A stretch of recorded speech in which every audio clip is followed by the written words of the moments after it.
The broken girl in the rain. The rain fell hard on the scrapyard that night. It was cold, and the sky was full of dark clouds. Thunder rumbled like a beast in the distance. Between the rusted metal parts and broken machines, a human named Jace walked, slowly. He wore an old coat, patched many times, and his boots sank into the muddy ground with every step. He didn't come here looking for treasure. He never did. He came because this was the only place where he could be alone. Jace had no family, no friends. People said he was strange, a man who talked to machines more than people. But even machines had stopped answering him. As he walked, Jace heard a sound, very soft. Was that a voice? A whisper? A cry? He stopped, turning his head left and right. The scrapyard was quiet except for the rain tapping on metal. But there it was again. A weak, broken sound. It was coming from behind a pile of rusted panels. Carefully, he climbed over the debris and looked down. His eyes widened. There, under a sheet of cold metal, lay a small alien girl. Her skin was light blue, almost silver. Her long black hair was wet and stuck to her face. She was shaking, barely breathing.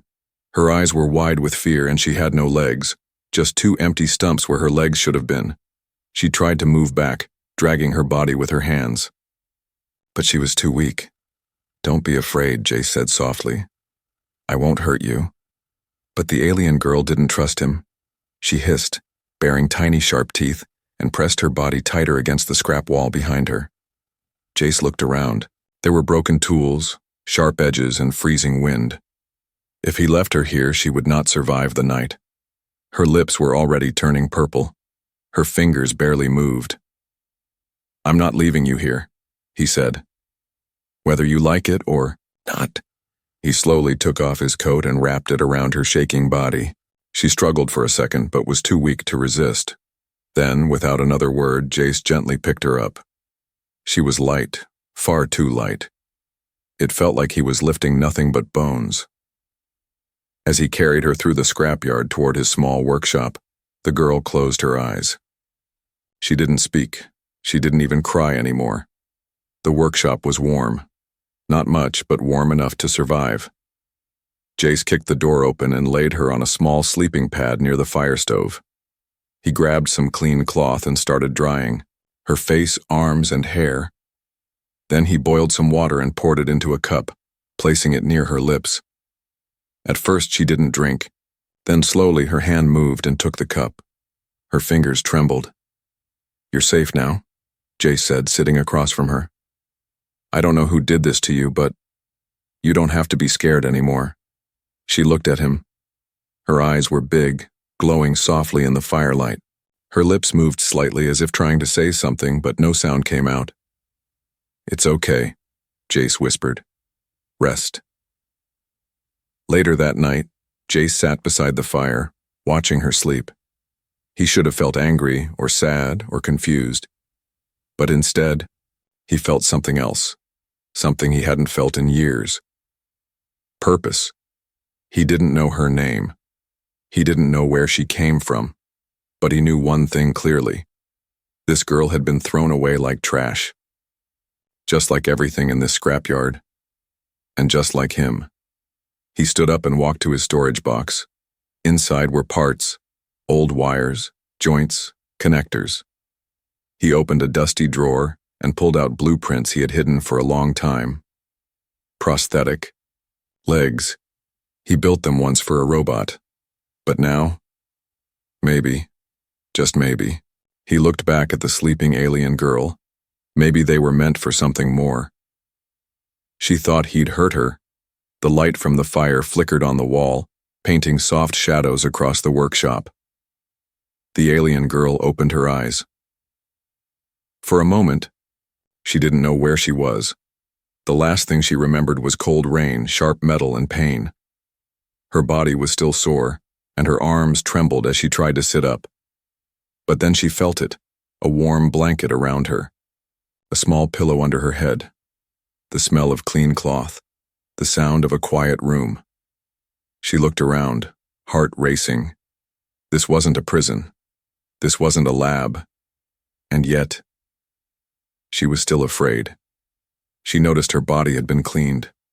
Someone had wrapped soft bandages around her stumps. She touched the edges gently. They didn't hurt as much now. Why would someone do this? Why would a human do this? Her kind had told her stories of humans, brutal, cold, selfish. They said humans only helped if they got something in return. They said humans didn't care. So, where was the cage, the collar, the chains? Why did this human give her warmth instead? Just then, the door creaked open. She flinched, pulling the blanket up as if it could protect her. The man walked in, tall, with tired eyes and rough hands. His shirt was dirty and grease covered his arms, but he didn't look angry. He looked quiet, like he didn't know how to speak without scaring her. "I brought soup," he said. She didn't answer. Her sharp silver eyes followed every move he made. He placed a small bowl near her. Steam rose from it, and the smell was strange but comforting. Then he took a few steps back and sat far away from her like he didn't want to be a threat. "I'm Jace," he added after a long pause. Still, she said nothing. Her body trembled again, not from cold this time, but from fear. He waited in silence. Minutes passed. Then, slowly, the girl reached out with her thin hand and pulled the bowl closer. She sniffed the soup. No poison. No chemicals, just food. Simple food. She drank. Only a few sips. But it was enough. Later, she tried to crawl. She didn't trust this place. She didn't trust the human. She didn't understand his kindness. And that scared her more than any weapon. She dragged herself off the pad and moved toward the door, using her arms and elbows. Her bandages left small red spots on the floor. Jace watched her. He didn't stop her. He simply got up, walked past her, and placed something at the door, a pair of shoes. Then he walked back, sat down, and said nothing. She froze. Her mind couldn't understand this action. He was letting her go. No lock, no chains, just shoes. She turned back and stared at him. "Why?" she whispered for the first time. Her voice was dry, like sand in the wind. Jace looked up. "Why what? Why not? Stop me." He leaned back against the wall and sighed. "Because I don't want you here if you feel trapped. You're not a prisoner." She stared at him, breathing heavily. No one had ever said that to her. Not the scientists, not the soldiers, not even her own kind. "You helped me," she said, slowly. "But you don't want anything?" Jace looked down at his hands. "I've had nothing for a long time. No friends, no family. No one. When I found you, it felt like maybe I could do something that mattered." Silence filled the room again. Then slowly she turned back toward the sleeping pad. Her arms gave out, and she fell. Jace moved quickly and caught her before her head hit the floor. She didn't flinch this time. He lifted her gently and placed her back on the bed. She didn't resist. As he pulled the blanket over her, she asked, "What do you want to call me?" Jace smiled a little. "What's your name?" "I don't remember," she said. "They never gave me one." He looked at her for a moment and then whispered, "Then we'll find one together." That night, for the first time in years, Jace sat beside someone who didn't run away. And for the first time in her life, the alien girl fell asleep without fear.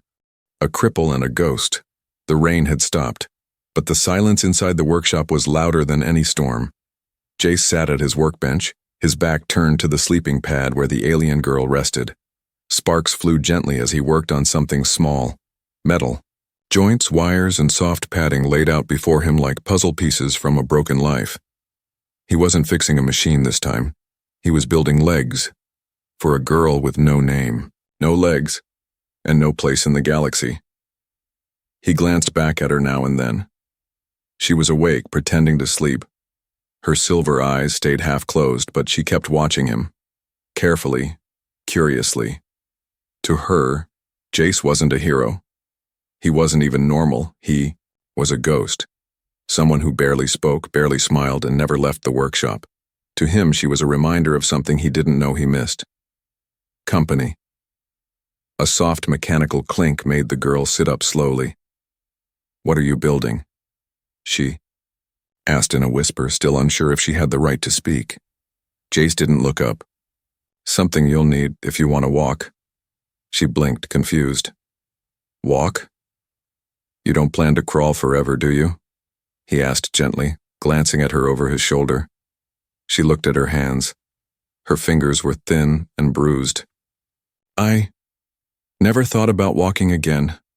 "You should," he said. "Because you deserve to." That sentence hit her like a sharp wind. Deserve? That was a word no one had used with her before, not when she was taken from her family, not when her legs were cut, not when she was thrown away like broken trash. She wanted to laugh or cry. But instead she asked, "Why are you helping me? Really?" Jace paused his work. For a long moment, he said nothing. Then he picked up a small framed photo beside his tools and held it in his hand. The picture was faded, 2 human parents and a young boy in the middle. All 3 smiled. The boy looked like Jace, but much younger, brighter, whole. "They died in a ship crash," he said quietly. "I was supposed to be with them. I stayed behind to fix the engine." Silence stretched between them. I tried to forget, tried to disappear, but I couldn't erase the guilt. Every day I thought, if I had gone with them, maybe I would have died too, and maybe that would have been better. The girl swallowed hard. "I'm sorry." Jace finally looked up at her. His eyes weren't angry, they were empty. "No one came for me after that. Not friends, not family. I became a ghost in this scrapyard. Until I found you." The girl looked down, hiding her face. Her voice shook. "I wasn't supposed to live either. They said I was a mistake, a failed mix, too small, too soft, not worth fixing." Jace stood up and walked over slowly, kneeling beside her. "You're not a mistake," he said. "You're not broken. You were just treated badly." He held up one of the metal limbs he had made, sleek, smooth, and shaped with care. "I don't want to fix you," he said softly. "I want to help you rise." Tears filled her silver eyes, but she quickly wiped them away. "What if I fall?" she asked. "Then I'll catch you," he replied. That night, Jace showed her how the new legs worked. She was scared, terrified even. The straps felt strange, the metal cold, but he adjusted them slowly, carefully, like someone handling something sacred. She stood for only a second, then collapsed into his arms. "I told you," he whispered, holding her steady. "I'll catch you," and she laughed. It was a strange, broken sound. Not from happiness, but from shock. No one had ever caught her before. No one had ever stayed. Later, as she lay back on the pad, her voice came quietly through the dark. "Can you give me a name?" Jace smiled. "Only if you like it." "What would you call me?" he thought for a moment. "Lyra," he said. "A star that keeps shining even when you can't see it." She closed her eyes. "Lyra," she whispered. "I like that." And for the first time in her life, the broken girl didn't feel broken anymore. She took her first steps. The morning light crept in through the cracks in the roof, soft and golden. For the first time in days, the storm had passed. The scrapyard outside was quiet. Still wet, still broken, but peaceful. Inside the workshop, something more important was happening. Jace stood beside a wooden beam he had built overnight. It was tall and sturdy, with side handles like parallel bars. At its base, thick mats were placed just in case. He looked over to Lyra, no longer the girl with no name. She sat on the pad, her silver eyes fixed on the strange device with deep worry. "This is it," Jace said gently. "You ready?" Lyra hesitated. Her new legs were strapped in place, polished metal joints, soft padding under the knees. shock absorbers crafted from scavenged hoverbike parts. The legs looked strong, but she didn't feel strong. "What if I can't?" she whispered. Jace smiled. "Then you'll try again." She looked at her hands. "What if I fall? Then I'll pick you up. What if I break something? Then we fix it, that's what I do." He held out a hand. "Come on, Lyra, let's prove them all wrong." She reached out, her hand shaking. Jace helped her stand. Slowly, carefully, the prosthetic legs moved with stiff grace. The first few steps were nothing more than lifting one leg an inch and setting it back down. Her arms clutched the side rails. Her body trembled. Sweat dripped from her brow.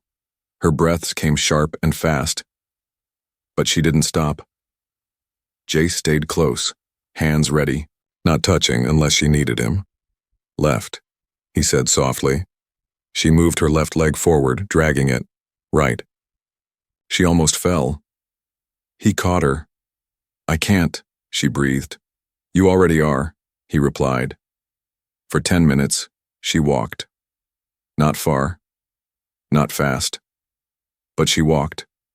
When she collapsed onto the pad again, she was shaking and red in the face, but her eyes were full of something he hadn't seen before, fire.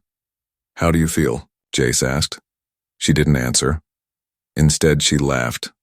Truly laughed. For the first time in her life. And then, she cried. Later, she sat near the fire again, her legs resting gently on a toolbox. "Do you think I'm normal now?" she asked. Jace was fixing a gear but stopped. He looked at her seriously. "No," he said. Her face fell. "You're better than normal." She stared at him. "You're stronger than any alien I've met," he continued. "You've been through hell and you still stood up. That's not normal. That's incredible." She blinked back, more tears.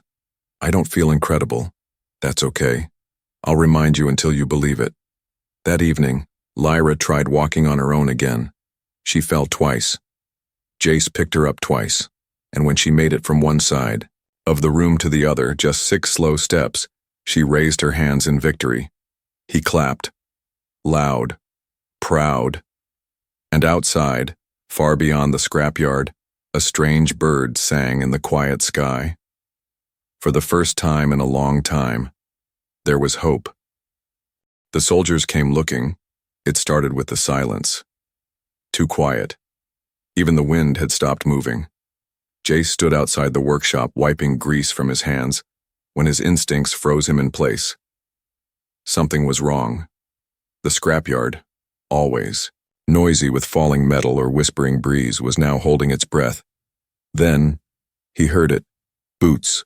Marching. Multiple. Not the slow steps of wanderers. The sharp, timed stomp of soldiers.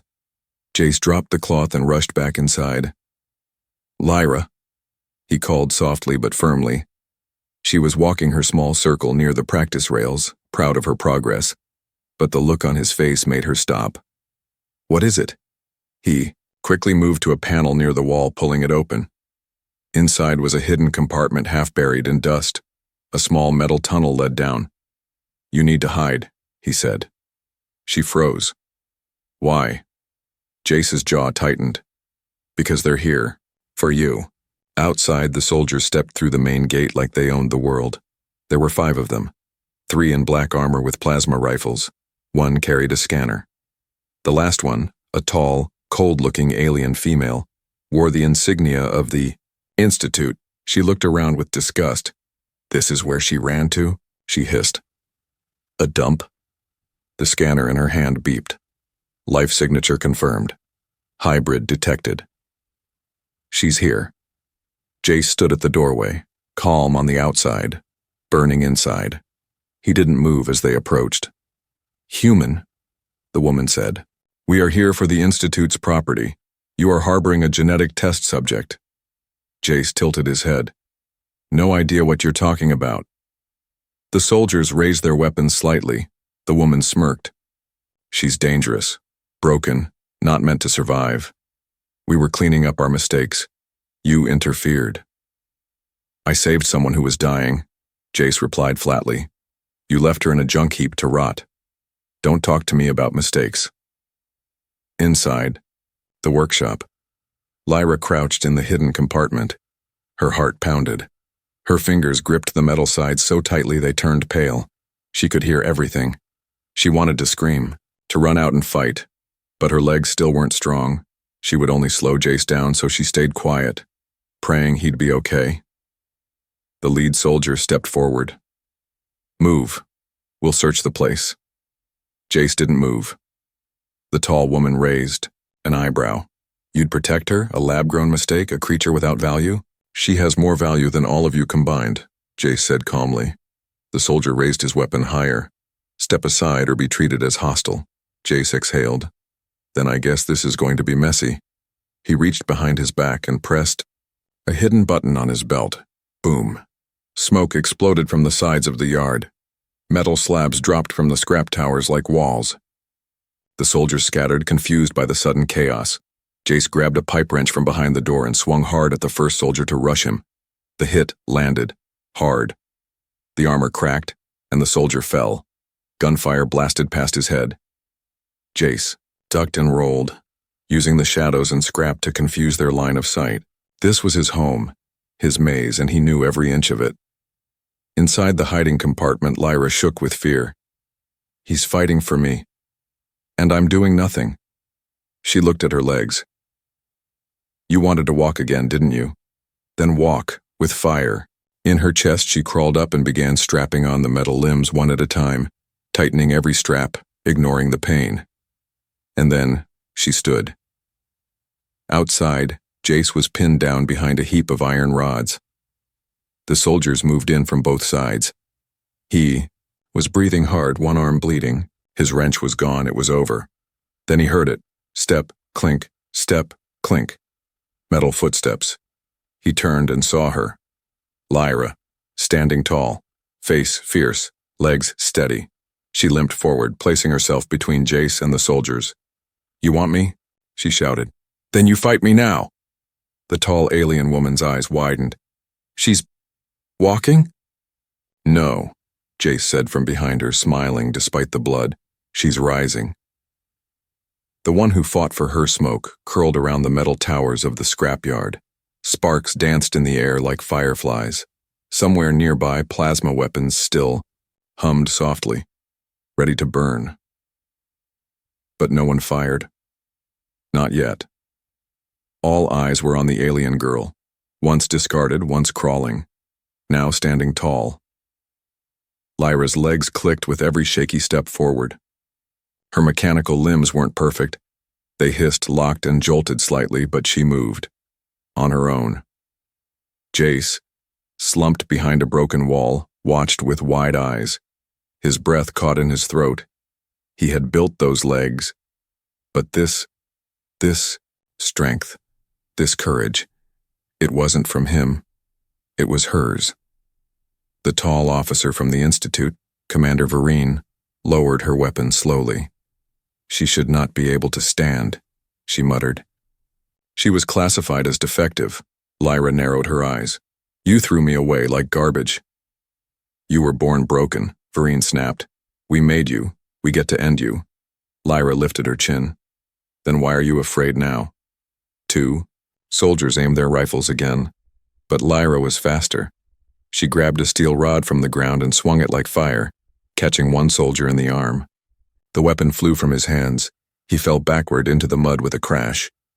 The second soldier fired, grazing her shoulder, but she didn't stop. She ran.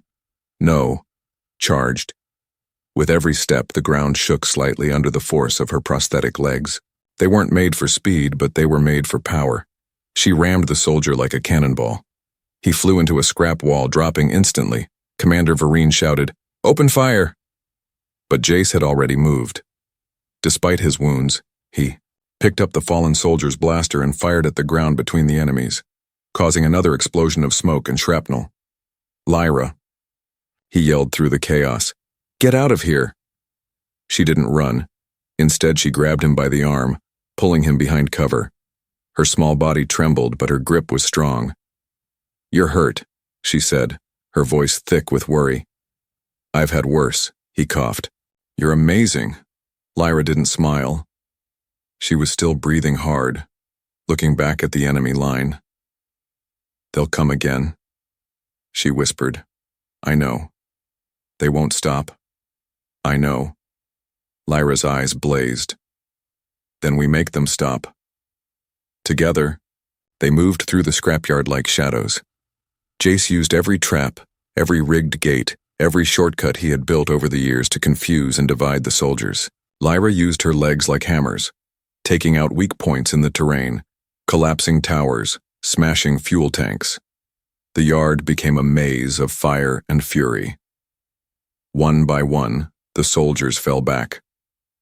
By the time the smoke began to clear, only Commander Vereen was left, panting, limping, cornered between two burning heaps of metal.